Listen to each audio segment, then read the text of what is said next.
എന്റെ മണ്ടയ്ക്കാട്ട് ഭഗവതി, ഇതൊരു ഭാർഗവീ നിലയം തന്നെയാണല്ലോ. ആ ഗോപിനാഥൻ സാറിന് എന്നോട് എന്തെങ്കിലും പ്രത്യേക വൈരാഗ്യം കാണും. അതുകൊണ്ടായിരിക്കും എന്നെ ഇങ്ങോട്ട് പറഞ്ഞു വിട്ടത്. ദൈവമേ,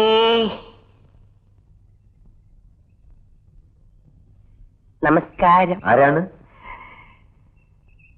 ഹാവൂ, മനുഷ്യവർഗത്തിൽപ്പെട്ട ഒരാളെയെങ്കിലും കാണാൻ കഴിഞ്ഞല്ലോ. ഗോപിനാഥൻ സാർ പറഞ്ഞു വിട്ട കുക്കാണ് ഞാൻ, ശങ്കരൻകുട്ടി. പേര് ശങ്കരൻകുട്ടി. സ്നേഹമുള്ളവരെന്നെ ശങ്കരിന്ന് വിളിക്കും.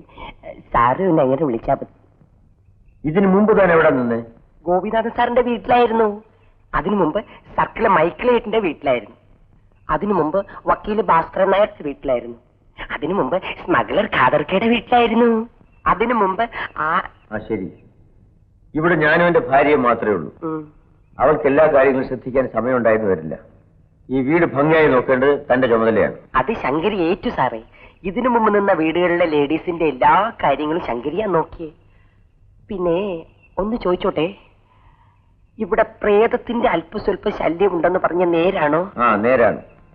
അല്ല, ദേവിയമ്മയുടെ ഭർത്താവ് മരിച്ചുപോയെന്നും ആ പ്രേതം ഇവിടെ ഇങ്ങനെ ചുറ്റി നടക്കുന്നുവെന്നും അല്ല ആളുകൾ വെറുതെ പറയുന്നാവൂല്ലേ? വെറുതെ അല്ല, സത്യമാണ്. തനിക്ക് സൗകര്യം ഉണ്ടെങ്കിൽ ഇവിടെ നിന്നാ മതി. അതെന്തോന്ന് ചോദ്യമോ സാറേ? സാറിവിടെ ഉള്ളപ്പോ ശങ്കരിക്ക് എന്തിനാ പേടി? എന്നാൽ താൻ അകത്തേക്കല്ലേ, ജോലികൾ ആരംഭിക്കാം.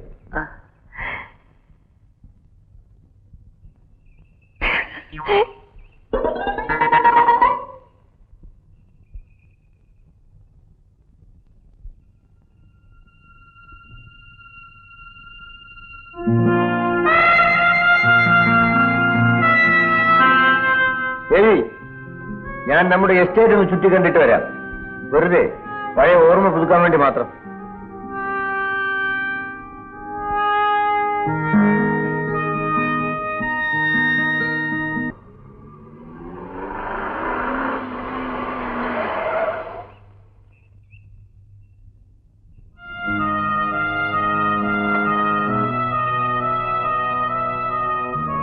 എന്താ രാമേട്ട, അറിയോ? കുഞ്ഞ്? അതെ, പഴയ രാജൻ തന്നെ. ഞാൻ മരിച്ചുപോയെന്നാണ് നിങ്ങളൊക്കെ കരുതിയിരിക്കുന്നത്. എന്റെ ഭാര്യ അത് തന്നെ പറയുന്നത്. കുഞ്ഞു തന്നെ എവിടെയായിരുന്നു? സിംഗപ്പൂരിൽ. ഒരു മാറ്റത്തിന് വേണ്ടി കുറെ നാൾ മാറി താമസിച്ചതായിരുന്നു. മടങ്ങി വന്നപ്പോൾ കഥയാകെ മാറി. ശരി, ജോലി നടക്കട്ടെ.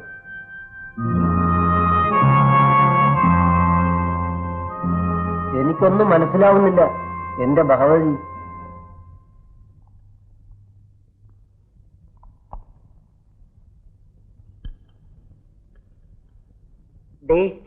ഉള്ളത് പറയാമല്ലോ കൊച്ചമ്മേ. ഇവിടുത്തെ അടുക്കളയിൽ ഒറ്റയ്ക്ക് ഇന്ന് ജോലി ചെയ്യാൻ എനിക്ക് പേടിയാ. അടുപ്പത്ത് ഇറച്ചി തിളച്ചോണ്ടിരുന്നപ്പോ ജനവാതുക്കൽ 2 കണ്ണുകൾ അതെന്നെ തന്നെ തുറച്ചു നോക്കി. എന്റെ മണ്ടയ്ക്കാട്ട് ഭഗവതി, എന്റെ ശരീരം അടി മുതൽ മുടി വരെ ഇങ്ങനെ വിറച്ചു. പരദൈവങ്ങളൊക്കെ മനസ്സിൽ ധ്യാനിച്ചുകൊണ്ട് വരുന്നത് വരട്ടെ എന്ന ധൈര്യത്തോടെ ടോർച്ചെടുത്ത് ഞാൻ ആ കണ്ണുകളിലേക്ക് തെളിച്ചു. നോക്കിയപ്പോ ആരാ? നമ്മുടെ കാടൻ പൂച്ച. എന്നാലും ഈ ശങ്കരിക്ക് പേടിയാ.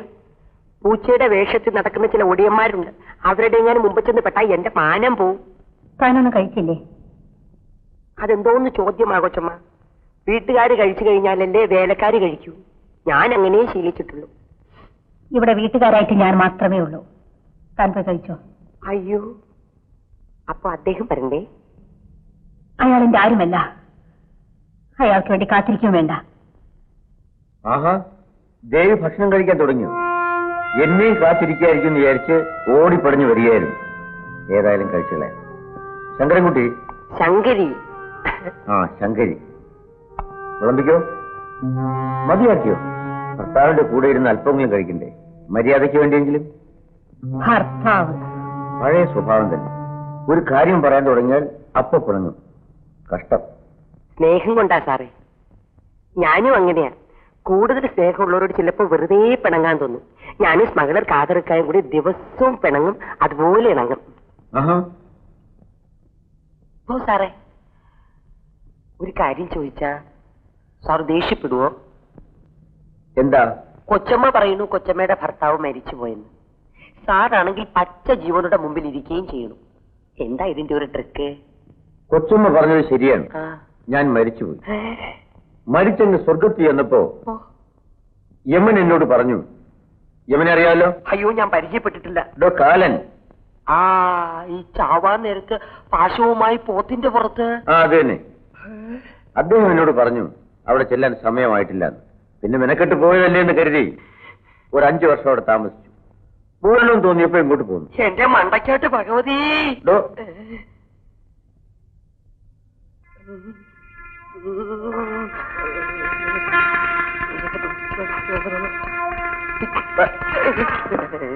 അയ്യോ എന്റെ അമ്മേ.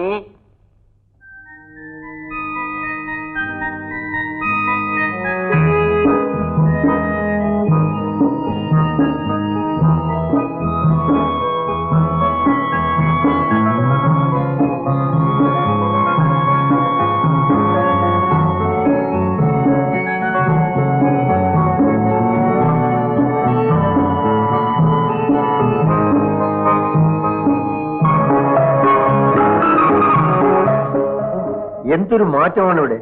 എസ്റ്റേറ്റ് ജോലിക്കാർക്ക് മിക്കവർക്കും എന്നെ മനസ്സിലായി. കുറെ പഴയ ആൾക്കാരുണ്ട്, അവർക്ക് മാത്രം മനസ്സിലായി. അവരോട് സംസാരിച്ചിരുന്നുകൊണ്ട് സമയം പോയി അറിഞ്ഞില്ല. ഉണക്കം മാറിയില്ലേ? നീ ഞാൻ പറയുന്നത് വിശ്വസിക്കുക. കത്തയക്കാൻ കഴിയാത്ത ഒരു ചുറ്റുപാടിലായിരുന്നു ഞാൻ. അത് പോട്ടെ, ഞാനിങ്ങ് എത്തിയല്ലോ. നീ ഇപ്പോഴും പഴയതുപോലെ സുന്ദരിയായിരിക്കും. പുറത്തു പോകാൻ നീ എന്താ പറയുന്നേ? ഭാര്യയും ഭർത്താവും ഒരു മുറിയിലല്ലേ കിടക്കുക? ഇറങ്ങി പോകാനാണ് പറഞ്ഞത്. നീ പോലീസിനെ വിളിക്കൂല്ലേ? കൊള്ളാം. വർഷങ്ങൾക്ക് ശേഷം മടങ്ങി വരുന്ന ഭർത്താവിന് നീ തരുന്ന സ്വീകരണം കൊള്ളാം. ഏതായാലും ഞാൻ ഇന്ന് നിന്റെ കൂടെ ഈ കട്ടിയിൽ കിടക്കും. നല്ല കൈ ഇതിനുള്ളതാണ്. Just minute.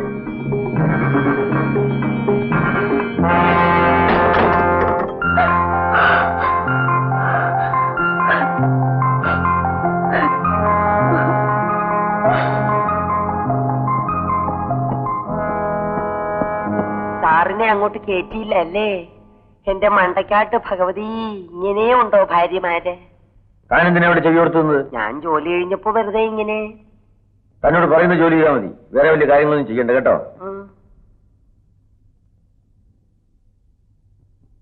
അല്ലേ, ഈ പാതിരായ്ക്ക് ഇങ്ങനെ എങ്ങോട്ടാ ഇറങ്ങിപ്പോണത്? എന്റെ മണ്ടയ്ക്കാട്ട് ഭഗവതി, എനിക്കൊന്നും മനസ്സിലാവുന്നില്ല.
Good morning madam. നീ ആരാണ്? ബിന്ദു. ഇന്നു മുതൽ രാജൻ സാറിന്റെ പ്രൈവറ്റ് സെക്രട്ടറിയായിട്ട് എന്നെ നിയമിച്ചിരിക്കുകയാണ്. എന്തിനോടെ കയറി വന്നോ? സാറ് പറഞ്ഞിട്ട് മാഡത്തിന്റെ കാര്യങ്ങൾ പ്രത്യേകം നോക്കണമെന്നാ അദ്ദേഹം പറഞ്ഞിരിക്കുന്നത്. കാപ്പി കുടിക്കൂ. കൊണ്ടുപോകേണ്ട മുൻപിൽ നിന്ന് എനിക്ക് ആരുടെയും സഹായം ആവശ്യമില്ല.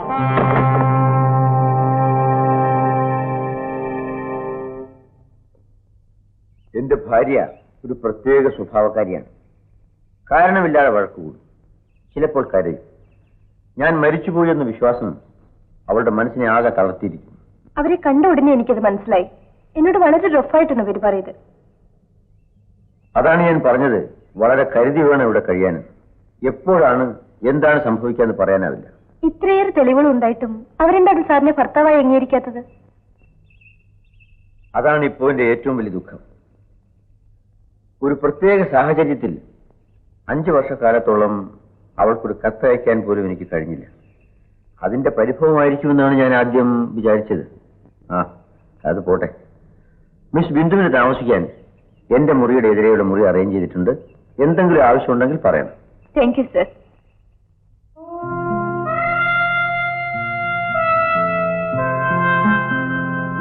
ബിന്ദു പറ്റോളൂ. Just a minute.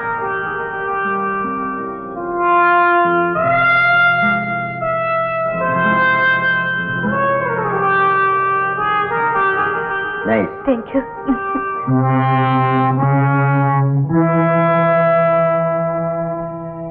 ഇങ്ങനെ ഒരു കേസ് എന്റെ അനുഭവത്തിൽ ആദ്യമായിട്ടാണ് ഉണ്ടാകുന്നത്. മരിച്ചുപോയാൽ തിരിച്ചു വരിക, ഭർത്താവാണെന്ന് അവകാശപ്പെടുക, ഭാര്യ അത് നിഷേധിക്കുക. അവരുടെ ഭർത്താവ് മരിച്ചുപോയി എന്നാണ് ഞങ്ങളൊക്കെ കേട്ടിട്ടുള്ളത്. മലയിൽ വെച്ച് ഒരു കാർ ആക്സിഡന്റ്. അങ്ങനെ ഒരു സംഭവമേ ഉണ്ടായിട്ടില്ലെന്ന് അയാൾ പറയുന്നത്. കുറെ സാക്ഷികളെങ്കിലും കിട്ടിയിരുന്നെങ്കിൽ സഹായമായിരുന്നു. അതുമില്ല. ജനവാസം കുറഞ്ഞ സ്ഥലമല്ലേ, പോലീസ് എന്ന് കേട്ടാൽ തന്നെ ആളുകൾക്ക് പേടിയാ.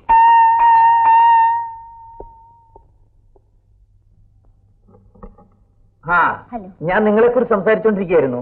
ഇത് മിസ്റ്റർ ജയൻ, എന്റെ അടുത്തൊരു സുഹൃത്താ. നമസ്കാരം. എനിക്ക് ഗോപിയോട് മാത്രമായി കുറച്ച് സംസാരിക്കാനുണ്ട്. എന്നാ ഒരു കാര്യം ചെയ്യാം, നമുക്ക് വൈകുന്നേരം കാണാം. വൈകിട്ട് ഓഫീസിൽ വരുമല്ലോ. വരാം. ശരി, ഇറങ്ങട്ടെ. ഇരിക്കൂ. ഞാൻ പോകുന്നതിന് ശേഷം വിശേഷം വല്ലതും ഉണ്ടായോ? അയാൾ വീട്ടിൽ സെക്രട്ടറി വരുത്തിയിരിക്കുന്നു. പുതിയ ജോലിക്കാരെ നിയമിച്ചിരിക്കുന്നു. ഒരു രാത്രി കൊണ്ട് എനിക്കാകെ ഭയം തോന്നുന്നു ഗോപി. അയാൾക്ക് വ്യക്തമായി എന്തോ ഉദ്ദേശമുണ്ട്. ഭർത്താവിന്റെ ഫോട്ടോ വല്ലതും കയ്യിലുണ്ടോ?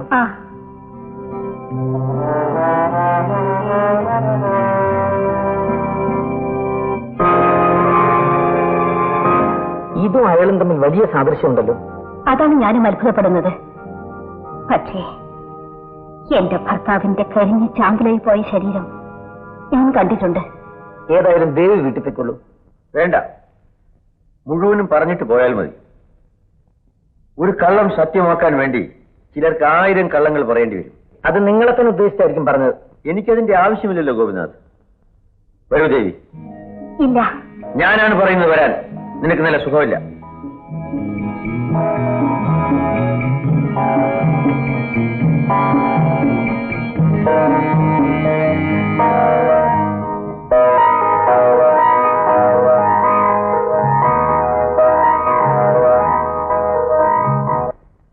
ഭർത്താവിനെ അനുസരിക്കേണ്ടത് ഭാര്യയുടെ ചുമതലയാണ്. അയാളിൽ പല തെറ്റുകളും കണ്ടേക്കാം. അയാൾ ചിലപ്പോൾ ക്രൂരമായി പെരുമാറിയേക്കാം. അതൊക്കെ സഹിച്ച് ക്ഷമിച്ച് അയാളെ നേരെയാക്കേണ്ടത് ഭാര്യയുടെ കടമയാണ്. ഇനിയും ഭാര്യയെന്ന് അവകാശം പറഞ്ഞ് നിങ്ങളെ ഉപദ്രവിക്കരുതേ. ദേവിക്ക് തെറ്റി. ഭർത്താവിന് ഭാര്യയുടെ മേലുള്ളത് അവകാശമല്ല, അധികാരമാണ്. എനിക്ക് സ്നേഹിക്കാൻ, എന്റെ ദുഃഖങ്ങളിൽ പങ്കുചേരാൻ നീ അല്ലാതെ മറ്റാരാണുള്ളത്? എനിക്ക് പറയാനുള്ളത് ഇതാണ്. എന്റെ അനുവാദം കൂടാതെ എന്റെ ഭാര്യയെ വീട്ടിന് പുറത്തു പോകാൻ പാടില്ല. പൂർത്തിയാക്കണ്ട.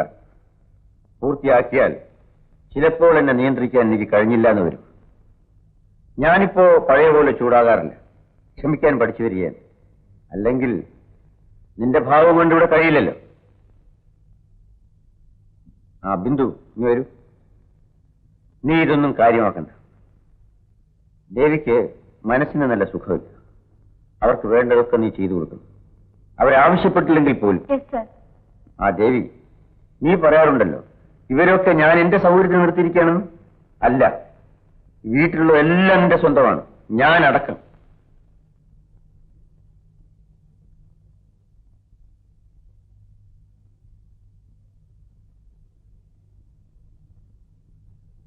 നീണ്ട 5 വർഷങ്ങൾക്ക് ശേഷം നിന്റെ കിടക്ക പങ്കിടാൻ ഇന്ന് രാത്രി ഞാനും ഉണ്ടാകും.